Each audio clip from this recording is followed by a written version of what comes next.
Assalamualaikum warahmatullahi wabarakatuh. Kali ini kami akan membahas tentang UU PA 1960 sebelum Orde Baru. Proses perumusan UU PA 1960. UU PA 1960 dibentuk bukan oleh Komisi DPR, bukan oleh Pansus DPR, tetapi oleh panitia negara yang melibatkan berbagai pihak. Dalam sejarah RI, hanya dua masalah yang undang-undangnya dibentuk oleh panitia negara, yaitu UU tentang agraria dan UU tentang keuangan. Ini mencerminkan betapa mendasarnya masalah agraria itu. Pada tahun 1960, RUU Agraria yang sudah disiapkan oleh panitia keempat di bawah Ketua Sunaryo diserahkan kepada Presiden Soekarno. Namun Presiden meminta agar RUU itu diuji dulu dengan perguruan tinggi. Maka DPR lalu membentuk panitia ad hoc untuk bekerja sama dengan Universitas Gadjah Mada. Tim kerjasama inilah yang disebut panitia kelima. Hasilnya kemudian diserahkan kepada Presiden dan biasa disebut sebagai rancangan Satjarwo.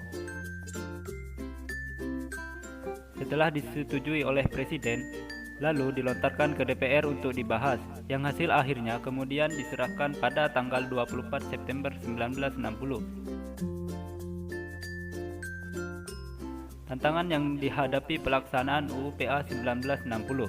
Yang pertama, pada masa-masa sangat awal umur Republik, ketika pemerintahan RI melakukan langkah-langkah pendahuluan diuraikan di atas, semuanya justru berjalan lancar, karena semua partai politik mendukungnya. Walaupun masih dalam situasi politik yang penuh gejolak, semua itu tetap dapat dilaksanakan. Namun, justru pada saat reform yang sesungguhnya dan dilandasi oleh suatu perundangan yang lebih bersifat nasional dengan status hukum yang lebih kuat, yaitu UU PA 1960, pelaksanaannya justru mengalami berbagai hambatan. Berbagai hambatan yang dihadapi pada masa-masa sebelum Orde Baru antara lain, yang pertama, jenis hambatan yang merupakan gejala umum di dunia, yaitu resistensi dari para pemilik tanah luas.